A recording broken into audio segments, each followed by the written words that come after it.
일부 예배 말씀은 마태복음 11장 28절에서 30절까지 말씀인데요. 28절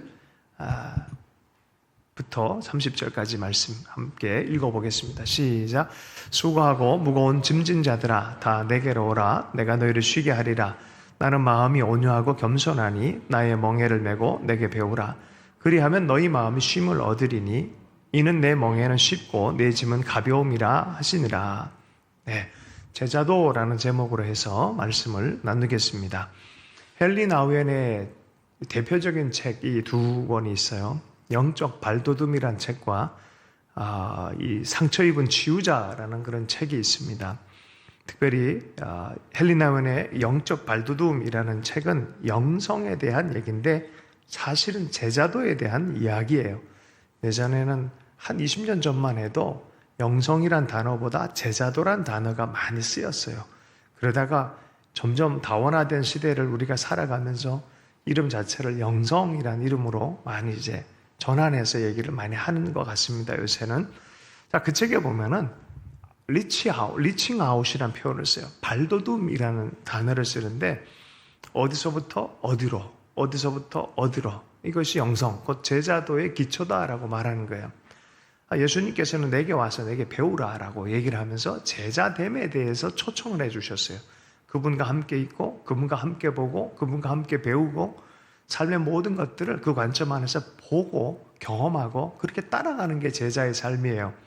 자, 그런 의미에서 헨리 나우엔의 영적 발돋움이라는 책에서는 야, 너희들 혼자 외로움이라는 곳에 살았었는데 이제는 고독함으로, 경건한 고독으로 전환시킬 줄 알아라.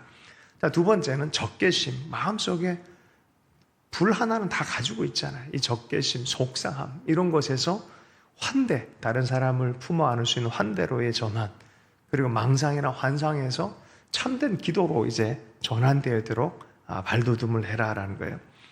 자, 그런 모든 것에 바로미터가 되어지는 것이 뭐냐? 관계라는 거예요. 내가 정말 그렇게 발돋움 하는지 아닌지를 볼 수 있는 바로미터가 관계라는 거예요. 어떤 관계를 얘기하느냐? 나 자신과 옆에 있는 이웃과 그리고 하나님과의 관계, 이 삼중적 영성, 그 관계의 변화가 나타나실 때 발돋움이 시작됐다라고 말하는 거예요. 나와 너 하나님. 여러분 영적 체험 크게 하고 막 충만한데 옆에 사람을 대하는 것들이 발전이 없다. 그건 알 수 없는 일이에요. 그건 발돋움 하는 것도 아니고 제자도의 길을 걸어가는 것도 아니에요. 진짜 제자도의 길은 바로 옆 사람을 대하는 내 태도의 변환들이고 하나님을 향한 예배의 자세의 변환들인 것이죠. 그래서 어쨌든 영적인 사람들, 제자도의 길을 걷는 사람들은 좀 약간 역설적인 얘기를 할 수밖에 없어요. 외로움에서 고독 그러잖아요. 외로움을 못 느끼는데 어떻게 고독의 방향으로 나아갈 수 있겠습니까? 내 속에 불만이 가득한 걸 느껴야만 내가 이러고 있구나라고 하면서 환대로 나갈 거 아니에요. 그죠? 약간 역설적이에요. 그래서 내 속에 이런 게 있구나라는 거 볼 때마다 전환해서 계속 앞으로 나아갈 수 있는 것이 제자도의 길이다라고 이해하면 좋겠어요. 아니 난 그렇지 않아, 난 그렇지 않아 라고 말하는 사람들은 그런 전환도 없는 거예요, 사실은. 자, 상처 입은 치유자라는 책에서 보면은 상처 입은 메시아에 대한 얘기를 해요. 누군가가 마을을 찾아와가지고 여기 메시아가 있다는 얘기를 들었는데 어디 계십니까? 라고 했더니 그거 못 보셨습니까? 마을 어귀에 거기 앉아있는 그 노인입니다. 누구 얘기하는 겁니까? 많이 앉아있던데 거기 보면 붕대를 팔에 감고 있다가 자기 붕대를 풀어가지고 아픈 사람이 오면 감아주는 그 사람입니다. 라고 말하는 전설적인 얘기가 있어요. 그 책에 나온 이야기예요. 자기 안에 있는 상처를 붕대 누구 거예요? 자기 상처를 싸매던 붕대예요. 이게 어느 순간에 전환이 돼가지고 상처 입은 사람이 누군가를 치유하는 사람으로 전환이 되어지는 거예요. 상처 입은 치유자라는 아주 귀한 책이 있습니다. 이 두 책, 영적 발돋움, 상처 입은 치유자, 이게 뭐야? 전환에 대해서 얘기하는 거예요. 우리가 제자됨으로 전환할 줄 알아야 돼요. 그냥 신앙생활하는 게 교회 하루 와가지고 1시간 예배드리는 그걸 신앙생활 착각하면 안 돼요. 그건 교회 생활이에요. 근데 진짜 제자 생활과 신앙생활은 이런 거예요. 존재 자체로 그런 변환을 가져오고 방향 전환을 가져오는 거예요. 예전에 연금술사들이 했던 게 있어요. 사실은 중세 연금술사들은 다들 철학자들이었어요. 깊은 어떤 변환, 존재의 변환, 이런 거에 대한 깊은 이해함들이 있었어요. 그러다 보니까 물질적인 것들도 이렇게 변환이 되어질 걸 원하는 거죠. 그래서 우리가 보통 연금술사 그러면은 구리 같은 걸 갖다 대면 어떤 신비의 돌에 딱 갖다 대면 이게 금으로 변할 거다. 뭐 화학이 거기서 나왔어요. 화학이. 뭐 연금술사들이 이상하다가 아니라 그런 노력들 때문에 화학이 말이 거기서 많이 나왔단 말이죠. 어쨌든 자, 뭔가를 대니까 이게 변해. 마치 예수님이 우리와 만났을 때 우리가 변하는 것 같아요. 주님을 우리가 진짜 만난 사람들은 이런 변화가 나타나요. 제자됨의 변화들이 나타나기 시작해요. 예수님 만났는데 안 변할 수 없잖아요. 10톤 트럭과 아이고 미안해요. 너무 세게 하네. 꽝 부딪혔는데 나 괜찮아. 이거 말이 안 된다는 거죠. 그죠? 뭔가 영적인 강렬한 부딪힘이 나타나는데 아무런 변화가 없다. 말이 안 된다는 거야. 그럼 그거는 내 존재의 중심의 변화가 나타나지 않았다는 거는 사실은 나는 만나지 못했다고 봐야 돼요. 진짜 변화가 나타난다. 여러분 은혜 받듯 생각해 보세요. 참 미안합니다. 딱 은혜 받고 나서 하는 행동이 옆 사람에게 욕 안 해요. 할 수가 없어요. 설거지 할 거 있으면요. 은혜 받고 나서는 설거지를 먼저 해요. 이게 변화의 기초예요. 여러분 진짜 영적인 변화, 진짜 제자됨은 어떻게 보면 설거지 또 청소 이런 자리부터의 변화가 나타나기 시작해요. 이불개기부터 나타나기 시작해요. 옆에 있는 사람을 향한 태도들이 변화가 나타나기 시작합니다. 예수님께서 얘기한 게 그거예요. 야, 이게 뭐 특별한 게 아니다. 가볍다, 내 짐은. 너 세상 사느라 참 힘든 짐 졌지? 좀 이거 다 내려놓고 내 짐을 져라. 내 방식으로 보고 느끼고 살아갈 수 좋겠다. 삶을 그렇게 살아가라. 하나님과 함께 살아가는 법을 배우고 옆 사람과 동감하며 사는 법을 배우고 함께 세워가는 법들을 배워가라. 여기에 하나님 나라가 있다라고 얘기를 해준 거죠. 선생님과 함께 묵고 머물고 배우는 이들을 제자라고 얘기를 합니다. 예수님과 함께 예수님께 듣고 예수님이 하는 것을 보고 응시하고 눈이 열리고 귀가 열리고 마음이 열리고 주님이 가신 곳에 같이 가고 하는 주님을 닮은 사람들이 바로 제자인 것이죠. 열리지 않으면 각성이 없어요. 갑자기 세계가 다르게 보이면서 여러분 시인들은 그래요. 어떻게 섬 하나를 볼 때 외로운 섬 하나 이렇게 표현을 쓰기도 하잖아요. 할렐루야. 여러분 시가 참 특별해요. 시를 보면은 어떻게 그렇게 생각하지? 라고 하는 것들이 탁 나올 때가 있어요. 새로운 시각이에요. 예수님과 함께 돌아다니면 제자들은 3년 내내 그걸 경험한 거예요. 백합화를 보아라, 뭐를 보아라. 우와, 경탄을 하게 되는 거예요. 삶을 이렇게 보는 거구나. 사람을 이렇게 보는 거구나. 가난하고 연약하고 죄 지은 사람들 봤을 때 품어 안으시는 예수님, 동감하는 예수님. 우리 옛날에 이렇게 안 배웠는데 이 사람들 나는 달러라고 분리하고 내쳐버리고 소유하고 빼앗고 이런 걸 배웠는데 그거 하느라 피곤하고 지쳤는데 예수님은 손잡아주고 눈물 닦아주네. 이 들보를 보는 게 아니라 눈 안에 들어가면 뭐라 그러죠? 티끌이나 들보를 보는 게 아니라 그 사람의 눈물을 볼 줄 아는 이게 존재적 변화예요. 이게 진짜 변화가 나타나는 거예요. 하나님은 진짜로 만난 사람들 안에 일어난 일이에요. 시각의 변화예요. 시각의 변화. 그래서 어떻게 보면은 예술가와 같아요. 예술가들은 시나 음악이나 할 때 뭐 이렇게 새로울 게 없는데 그 새로움을 만들어내요. 예수님께서 하신 일이 그런 일이어서 삶을 아름답게 보도록 하나님의 눈 안에서 보도록 경탄하게끔 보도록 하나님께서 만들어주는 거죠. 여러분 날마다 새로운 은혜가 있기를 원합니다. 새로움, 하나님의 창조의 세계, 아름다움, 사랑 그리고 그런 것도 보존하고 만들어가는 삶이 그리스도인의 사실 삶인 것이죠. 믿음과 소망과 사랑의 과정이에요. 그 하나님을 발견한 사람들은 창조주 하나님이 그런 하나님이라는 걸 발견한 사람들은 믿음의 삶을 살 수밖에 없어요. 그가 계신 것과 그에게 간구하는 자에게 상 주시는 힘을 믿어야 할지니라. 삶 자체가 변한 사람들의 그 믿음의 여정을 살아가다 보면 그렇게 행하고 싶어하는 소망이 생겨요. 내 주변에 그렇게 꾸려가고 싶어하는 소망이 생깁니다. 그리고 결국은 예수님처럼 나도 그 삶을 살기로 결정하는 거예요. 그래서 사랑 자체 안으로 풍덩 뛰어들어서 나도 그렇게 사랑으로 마무리를 하고 싶어 하는, 여러분 100년 동안 심리학이 발전했어요. 근데 심리학자들이 결론에 이르는 게 이 부분이에요. 인생 말년에 결국 삶을 완성하는 건 뭐냐? 사랑. 그런데 여러분 그건 성경에 이미 다 얘기해놨어요. 하나님은 사랑이시다. 그러고 이 길을 걸어라 라고 말했어요. 과학자들도 마찬가지죠. 요새 뭐 많은 과학자들이 이래저래 많이 얘기를 하는데 근데 결국은 창조주 하나님께로 돌아올 수밖에 없는, 오늘 과학 얘기는 다음에 하도록 하고, 여러분 그렇게 살려고 하면 우리는 반드시 거쳐야 되는 두 가지 과정이 필요합니다.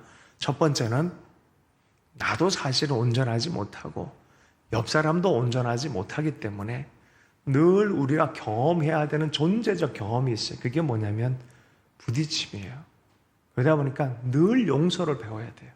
나부터 용서하고, 용서하시는 하나님을 경험하고, 내 스스로 내 과거 원한들, 막 속에 정말 큰 분노들, 이런 것들, 또 누군가를 향해서 난 저 인간은 절대 용서 못해, 그런 게 있잖아요.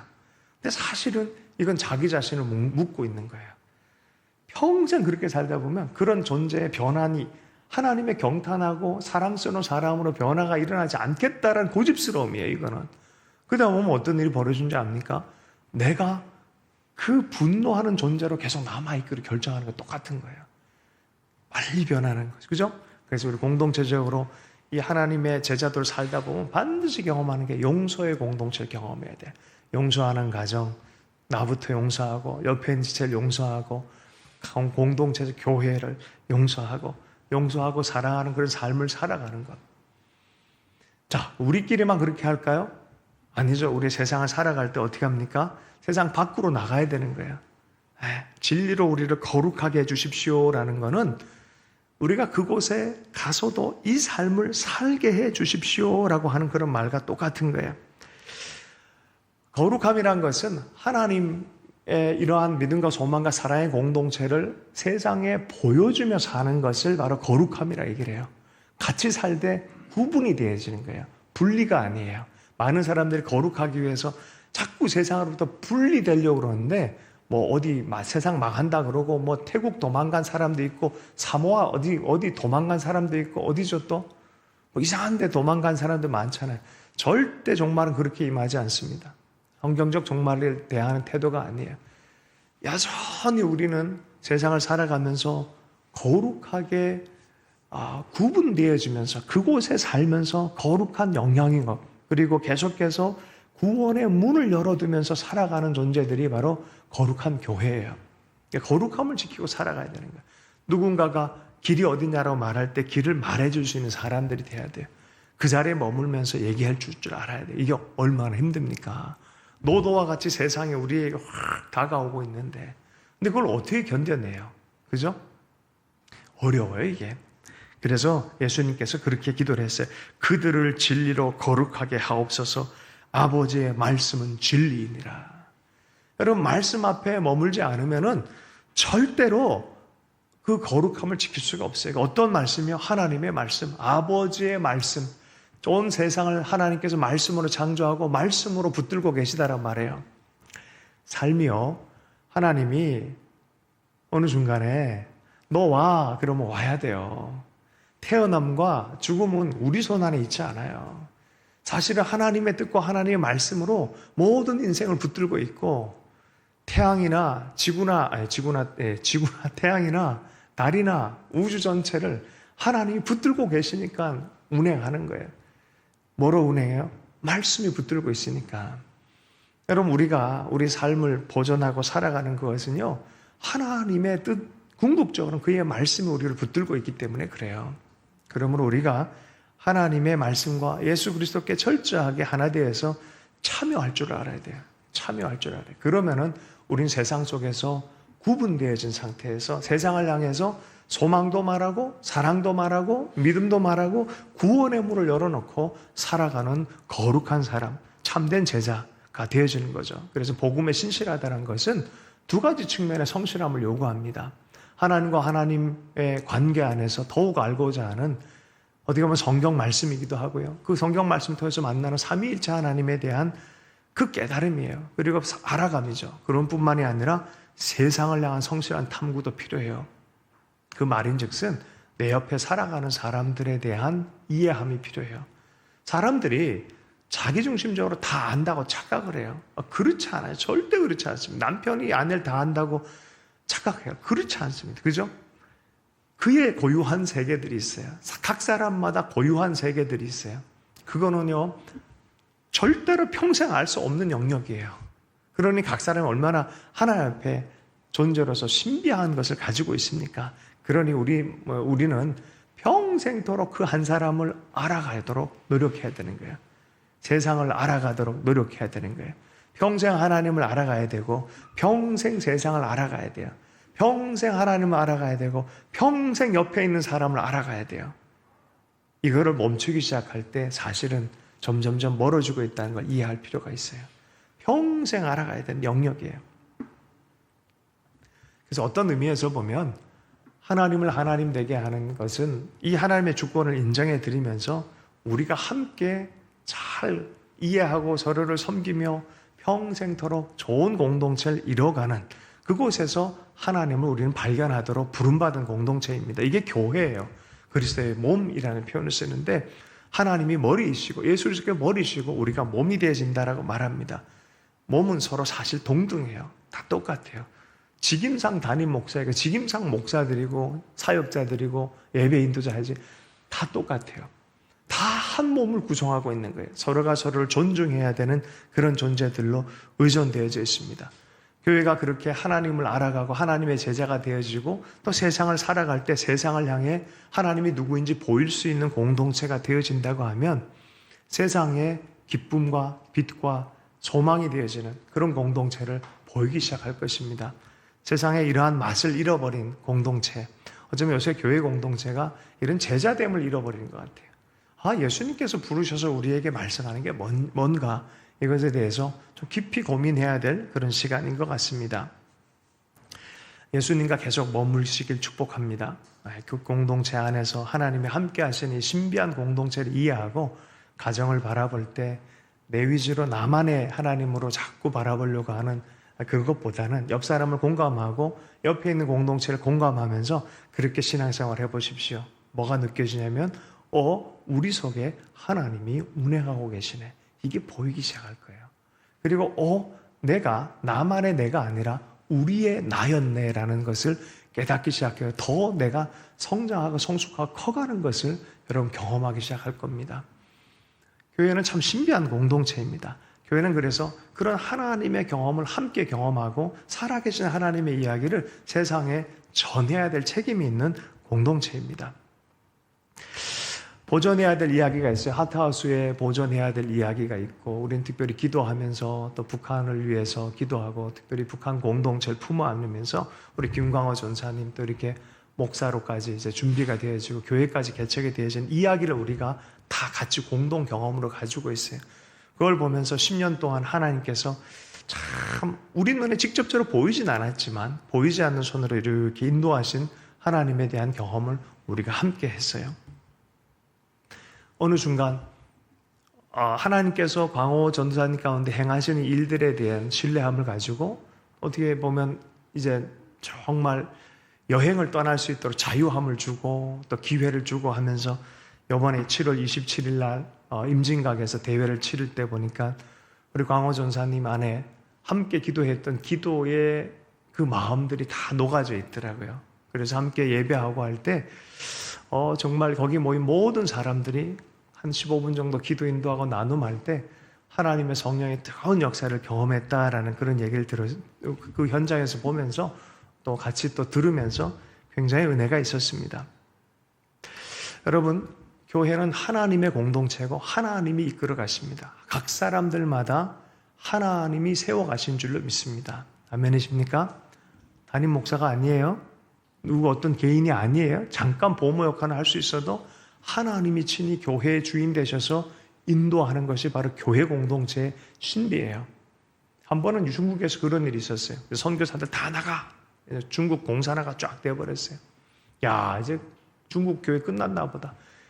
100여 년 정도 애를 써가지고 이제 한 50만 정도 예수를 믿었는데 이제 선교사들이 다 쫓겨나갔으니 끝났다라고 싶었어요. 30년 동안 작은 교회를 밟으면서 다 내쫓아 버렸어요. 그리고 1990년대 이후에 개혁 개방을 통해서 문이 열리면서 교회가 살아있을까? 봤어요. 어떻게 됐을까요? 50만이 최소 5천만이 됐어요. 지금 1억 가까이 됐어요. 여러분, 교회의 주인은 누구다? 하나님. 하나님이 친히 교회를 세워가고 이끌어간다. 여러분, 우리 한 사람 한 사람 신앙이 자꾸 연약해 보이지만요, 심어진 씨앗을 자라게 하시고 인도하시는 분은 누구다? 예수 그리스도. 주님이 친히 인도한다는 것을 여러분 이해할 필요가 있습니다. 여러분, 1970년도에 케냐 쪽에서도 그런 일이 있었어요. 케냐 쪽에서도 서구 선교사들이 많이 들어와가지고 선교를 하면서 좀 이렇게 돈 가지고 또 어떤 지도력을 가지고 막 흔드니까 좀 이렇게 오지 말아 달라고, 딱 5년 정도만 좀 피해 달라고 좀 그랬어요. 그걸 뭐라 그러냐면 선교 모라토리움이라 그래요. 이제 더 이상 서구 선교 필요 없다. 딱 이렇게 정의를 한 거예요. 그래서 서구 선교사들 가만히 생각을 들어본 거예요. 서로 듣다가 어떻게 적게 참 성숙해요. 동의해줬어요. 좋다. 그러니까 이걸 오해를 해가지고 로잔이라는 선교 대회가 생기긴 했지만 선교가 왜 필요 없어? 지금도 해야지. 이러면서 따로 이제 서구식으로 선교를 계속하는 선교 네트워크이란 위에 이제 이 로잔이라는 대회가 있어요. 그런 거 말고 어쨌든 그 안에서 안 하기로 결정했어요. 안 하기로. 5년 이후에 어떻게 된 줄 아십니까? 자생적으로 자기 힘으로 헌금하고 애쓰고 교회 세우고 하면서 5배가 늘었어요. 5배가 케냐 교회가. 다시 한번요. 교회는 누가 한다? 하나님이 한다. 선교는 누가 한다? 하나님이 하신다. 그래서 이거를 미시오 데이라 그래요. 하나님의 선교라고 얘기를 해요. 하나님의 선교. 교회는 하나님이 시작하셨으면 하나님이 이끄신다. 사람이 이끄는 게 아니다라는 거예요. 북한에도 지금 18만 명이 가정교회, 지하교회로 남아 있습니다. 예전 1907년도에 장로교에 부흥이 일어났을 때 장로교 교인이 14만 명이고 감리교 교인이 4만 명에서 18만 명이었어요. 그처럼 지금 지하교회 사람들이 18만 명이에요. 문이 열면 어떻게 될까요? 몰라요. 아무도 몰라요. 어떻게 될지 몰라요. 18만 명이 하나님께 보시기에 좋을지, 800만으로 줄어드는 한국교회를 귀하게 보실지 잘 모를 일이에요, 솔직히. 그러나 분명한 거는 하나님이 남겨둔 씨앗이 있고 하나님이 이끌어가는 교회가 있다는 거예요. 교회는 누가 이끄신다? 하나님이 이끄신다. 하나님 섬겨한다. 그러므로 우리는 그리스도 예수께서 내게 오라라고 말했던 것처럼 그 말씀에 집중해서 잘 따라가고 그리스도적인 삶을 살아갈 때 하나님께서 하실 일이 너무 많은 거예요. 세상을 향해서 하실 일이 있고 우리 한 사람 한 사람을 향해서도 하실 일이 있습니다. 이게 바로 성령 안에서의 사는 삶입니다. 빌립보서 3장 13절의 말씀, 요새 제가 좋아하는 구절이에요. 형제들아, 나는 아직 내가 잡은 줄로 여기지 아니하고 오직 한 일, 즉 뒤에 있는 것은 잊어버리고 앞에 있는 것을 잡으려고. 많은 사람들이 하나님 나라 일을 하다가 중간에 70대면 다 멈춰버려요. 그리고 펜션, 연금, 돈 이런 것에 집착을 하면서 사역을 끝내려고 하는 사람들이 있어요. 여러분, 인생이, 우리는 다행히 이곳에 오신 어르신들은 끝까지 부어드린 어른들이셨어요. 죽을 때까지 하나님 나라를 얻지 않고 밤을 새워서 기도한 분들이었고, 소만이 북한 사역하고 이곳에서 마지막 설교하시고 나눔하시고 꽃다발 들으시고 미국에 가셔서 1개월 만에 돌아가셨어요. 김주 권사님, 그죠? 제가 장례를 마지막 해드려서 끝까지 교회를 세우고 기도하고 예배를 했어요. 제가 개인적으로 좋아했던 우리 방지일 목사님 103세까지 끝까지 월요일마다 늘 말씀 나누고 기도하고. 중간에 그만두면 안 되죠. 그거는 자기 만족적인 사역으로 끝나버린 거잖아요. 그죠? 우리 인생이 그래요. 삶은 뭐다? 전도여행이다. 아멘? 네, 삶은 전도여행이다. 그리고 여러분, 전도여행 반은, 이번에 비전트리까지는 반은 교회의 주인이 누구다? 하나님. 하나님 보고 예배하시기 축복합니다. 이곳에서 또 기도하고 예배해야 될 이유가 있습니다. 왜냐하면 하나님의 교회이기 때문에 그렇습니다. 그리고 하나님의 하트하우스를 통해서 하실 일에 대한 시즌이 전향되기 때문에 우리가 같은 마음으로 기도하고 또 같이 기대하는 그런 시간이 되면 좋겠습니다. 말씀을 마무리하면서요. 요한복음 7장 38절 말씀에 나를 믿는 자는 성경의 이름과 같이 그 배에서 생수의 강이 흘러나오리라 하시니, 여러분 우리가 그리스도께 가르쳐준 그 길로 가면요, 성령의 생수가 우리 삶 안에 회복되기 시작해요. 정말 나타나기 시작해요. 기쁨이 회복되어집니다. 이건 그냥 종교적 체험이 아니라 존재적 기쁨이에요. 내 안에서, 우리 안에서 솟아나는 그런 거예요. 여러분 하나님 앞에서 자기를 바르게 인식하는 것은 하나님을 볼 때 가능해요. 그래서 하나님 음성 듣는 것과 내가 나를 바르게 파악하는 건 사실 똑같은 거예요. 하나님 앞에 바르게 설 때 비로소 내가 내 됨이 회복이 되기 시작합니다. 하나님을 알아가는 만큼 나를 발견하기 시작합니다. 또한 나를 바르게 인식하면 할수록 하나님 음성이 바르게 들리기 시작해요. 왜곡하거나 하여튼 빼거나 더하지 말고 있는 모습 그대로 하나님 앞에 설 줄 아는 게 참 좋은 영성입니다. 자, 그 다음에 우리 공동체 안에 용서하면서 우리의 사회 공동체 안에서도 계속 거룩한 공동체로 살아가는 훈련이 필요합니다. 여기 안에서 평생의 성장이 필요합니다. 그리고 그렇게 우리가 그런 개인적 삶과 공동체의 삶을 살아갈 때 세상 가운데 기쁨의 희망이 되어지는 희망의 공동체, 사랑의 공동체를 형성하게 되는 줄로 믿습니다. 여러분, 이것이 예수님께서 보여준 그 하나의 이 전례가 성찬이에요. 성찬. 예수님이 살아온 삶 전체를 하나의 보이는 설교로 집례하는 것이 성찬이에요. 예수님의 삶이에요. 떼어서 하나님께 올려드리고 축사해가지고 나누는 거예요. 여러분, 우리 삶도 마찬가지예요. 내 삶에 하나님의 축복을 받고 그 삶으로 나누어 드리는 삶이에요. 이게 성찬의 삶이에요. 이게 예수님께서 사셨던 삶이에요. 이게 제자의 삶으로의 초대입니다. 나누고 섬기며 동감하고 먹이며 섬길 줄 아는 그 삶을 살 때 하나님이 누군지를 명확하게 보고 따라가는 제자된 삶을 살게 될 줄로 믿습니다. 우리 한 분 한 분 우리 교회가 그렇게 살아가는 참된 제자도를 간직한 교회가 되기를 축복합니다. 주신 말씀 붙들고 잠시 기도합니다. 하나님 아버지, 우리로 하여금 제자로의 부르심을 주셔서 감사합니다. 주님의 멍에를 메고 보고 배우고 느끼고 함께 거하며 주님의 삶을 따라가는 참된 제자가 될 수 있도록 은혜 허락해 주시고, 우리 하트하우스가 그러한 부르심에 온전히 반응하며 살아가는 귀한 공동체로 세상을 향하여 빛과 소금의 직분 잘 감당할 수 있도록 은혜 허락해 주십시오. 아버지 하나님, 2주간의 또 선교 비전 트립을 다녀옵니다. 또 남아서 예배하는 분들과 또 함께 떠나는 분들 한 분 한 분을 주의 품에 또한 의탁하면서 복 주시기를 간절히 기도합니다. 이 시즌을 향하여서 하나님의 마음을 온전히 품고 돌아올 수 있도록, 또한 더 강건하게 하나님을 예배할 수 있도록 주님 하트하우스 공동체를 축복하여 주옵소서. 그렇게 하여 주님 찬양합니다. 아버지, 한 주의 삶도 또한 주께 의탁하며 살아계신 예수님 축복하며 기도했습니다.